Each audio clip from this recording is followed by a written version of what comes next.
Bonjour à toutes et à tous, je suis ravie de vous retrouver pour cette nouvelle émission consacrée à la gestion de votre officine. Nous nous intéressons aujourd'hui à l'installation en zone rurale. Séduit-elle les pharmaciens? Quels sont les avantages? Que faut-il en attendre à la fois sur le plan économique et sur l'activité au quotidien? Eh bien, pour répondre à ces questions, j'ai le plaisir d'inviter Philippe Baker. Bonjour Philippe. Bonjour Christelle. Alors je rappelle que vous êtes consultant pour le département pharmacie de Fiducial. Philippe, est-ce que l'installation en zone rurale, elle séduit toujours autant les pharmaciens et finalement, est-ce qu'il y a un intérêt pour eux? Alors l'intérêt est quand même assez relatif pour parler vrai, parce que comme vous l'avez dit, c'est un choix qui est dicté par pas mal de considérations. Il faut savoir que l'étudiant fait ses études dans une ville universitaire, comme le médecin, il y prend goût, même si d'origine il était un rural, il va vivre en couple, le conjoint va avoir un job en ville, donc la migration c'est un peu une vocation en milieu rural, c'est un peu une vocation. Bon, ceci d'ailleurs explique pourquoi certains pharmaciens dans des villages isolés n'arrivent pas à trouver de repreneurs. Souvenons-nous, il n'y a pas très longtemps, dans le nord de la Bretagne, un pharmacien vendait sa pharmacie à un euro symbolique et il ne trouvait personne. Peut-être que la crise sanitaire va changer les mentalités. Est-ce qu'elle n'a pas redistribué les cartes? Un peu, mais ça c'est à suivre. Moi je suis quand même très prudent parce que je suis d'une génération où le retour à la campagne, je l'ai déjà vu dans les années 70. Bon, ça n'a pas duré très longtemps. En tout cas, il faut distinguer, Christelle, les pharmacies qui sont situées dans des gros bourgs dynamiques et qui sont correctement desservies par beaucoup de choses, le transport, etc., des toutes petites communes isolées, donc l'attrait n'est pas du tout le même. Oui, c'est ce que j'allais vous dire. Quand vous achetez une officine qui est, comme vous le disiez, alors quoi, une dizaine de kilomètres d'une grande ville ou d'une ville moyenne, c'est pas la même chose que d'être effectivement isolé. Tout à fait. Donc c'est ça qui fait que le choix aujourd'hui se dirige pour ceux qui veulent travailler en milieu rural plutôt vers des pharmacies de gros bourgs. Mais elles ont quand même des avantages, ces pharmacies. Il y a les missions qui se développent. Donc pour eux, c'est être un point central pour tous les patients. Bien sûr, et ça c'est vraiment le grand débat politique d'aujourd'hui qui tourne autour de la désertification médicale. La pharmacie, c'est effectivement encore un peu la seule zone où on peut trouver une aide sur le plan de la santé. Donc la pharmacie rurale a ses forces et bien sûr a ses faiblesses, c'est clair. Donc en général, ce qui peut faire l'attrait, c'est que quand on regarde le compte d'exploitation d'une pharmacie rurale, les frais fixes sont beaucoup plus faibles, le loyer bien évidemment. On passe quasiment, au niveau du loyer, on passe du simple au double par rapport à une pharmacie de centre-ville. On peut avoir une surface plus grande, on peut avoir parfois le logement peut être adjacent, donc ça c'est aussi un plus. On a plus de stabilité bien évidemment au niveau du personnel, moins de risques de débauchage, pas de surenchère comme on peut le voir dans les villes, des horaires aussi plus raisonnables, la clientèle est moins exigeante que dans les centres urbains, puis moins de concurrence. On n'est pas obligé de casser les prix en fait. Donc on a, selon nos données statistiques que l'on publie chaque année, on a un point et demi de rentabilité. Les points faibles, on les connaît tous, c'est le risque de perdre un prescripteur, un ou deux prescripteurs, qui va partir en retraite et qui ne va pas être remplacé. Et puis un risque qui est beaucoup plus récent aujourd'hui, qui est la création d'une maison de santé, parce que si la maison de santé se crée à côté de votre pharmacie, c'est parfait. Si la maison de santé se crée dans une bourgade à côté, vous risquez d'en subir les conséquences. Alors, je rebondis justement sur ce que vous disiez. Dans certaines communes, vous avez la pharmacie, vous avez effectivement un cabinet médical, vous pouvez avoir une maison de retraite à quelques kilomètres. Donc tout ça, ça fait quand même une bonne activité pour le pharmacien. Oui, tout à fait. C'est une clientèle, c'est la clientèle typique de la pharmacie rurale et qui est une clientèle par nature fidèle. La clientèle rurale, c'est une clientèle fidèle, c'est une clientèle qui, sur le plan, disons, de l'âge, est plus âgées, donc mais on vend beaucoup plus. Alors, c'est des pharmacies d'ordonnance. Hein, je ne vous livre pas un grand secret. La part du médicament remboursable est beaucoup plus forte que dans les centres urbains.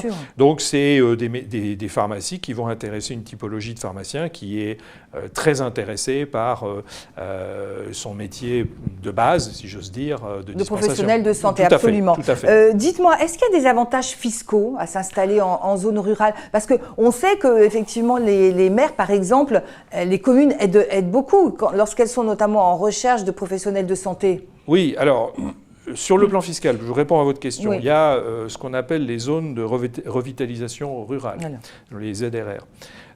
Il faut répondre à un certain nombre de conditions, un effectif de la pharmacie inférieur à 11 salariés. Ça peut conduire à une exonération fiscale totale pendant 5 ans avec une dégressivité. Cette liste des zones de revitalisation rurale peut être consultée sur les sites du gouvernement, mais il faut bien être conscient, c'est bien pour ça qu'on appelle ça zone de revitalisation rurale, ce sont souvent des régions qui sont en déclin économique. C'est pour ça qu'on a mis des incitations fiscales. Donc je ne sais pas forcément, là, c'est pas forcément le conseil que je donnerais à un pharmacien, parce qu'effectivement, il faut comparer l'avantage fiscal avec le risque qu'il va courir d'un déclin démographique, je dirais, par exemple. Autrement, oui, les communes... des fois, au travers, on parlait des maisons de santé, souvent les communes essayent c'est même un axe prioritaire pour beaucoup de communes qui luttent contre la désertification médicale, d'avoir une maison de santé, des praticiens, des paramédicaux, et bien évidemment de conserver la pharmacie. Une pharmacie qui ferme en milieu rural, hein. Je vous rappelle quand même qu'il y a à peu près, l'année dernière, il y a eu 220 pharmacies qui ont fermé. Sur ces 220 pharmacies, il y a eu bien sûr des regroupements, mais il y a eu des pharmacies sèches en milieu rural, parce que pas de repreneurs, etc. C'est énorme, hein, 220 pharmacies qui disparaissent. Donc les communes, effectivement, essayent de maintenir avec beaucoup d'opiniâtreté la pharmacie en milieu rural, parce que c'est quelque chose qui est important pour la population, c'est clair. Je rebondis sur les aides particulières. Il y a les banques, il y a aussi les groupements. Bon, je vous ai parlé des maires, il y a peut-être les départements aussi, parce que finalement, tout le monde est dans le même bateau. Oui, tout à fait. Alors, je pense que de toute façon, ceux qui vont aider un pharmacien qui veut s'installer en milieu rural, ce sont des gens qui sont implantés en milieu rural, déjà. Ça, c'est le premier point. Donc, au niveau, par exemple, des banques, il ne faut pas aller... il y a 2 ou 3 banques qui sont, en France, je ne vais pas les citer, implantées en milieu rural. C'est naturellement vers elles qu'il va falloir aller pour pouvoir monter le dossier. Ensuite, bien évidemment, il y a... Alors, c'est vrai que beaucoup de groupements sont plus focalisés sur la pharmacie de centre-ville, parce qu'elle a une visibilité. Je reconnais que beaucoup de groupements ne s'intéressent pas trop au rural. Mais il y en a quand même. Donc ils peuvent aider également le pharmacien. On a les boosters d'apport, et effectivement. Les communes qui s'impliquent. Le département, je ne répondrai pas parce que je ne peux pas dire si, je dirais, ils peuvent aider. Ce que je pense, c'est quand on a un projet rural, il faut être en contact avec le maire parce que déjà, le maire va donner des indications sur l'évolution de la commune. Bon, prenons 2 indications qui sont importantes. Est-ce que le maire va permettre de la création de lotissements? S'il y a des lotissements, supposons que la commune soit...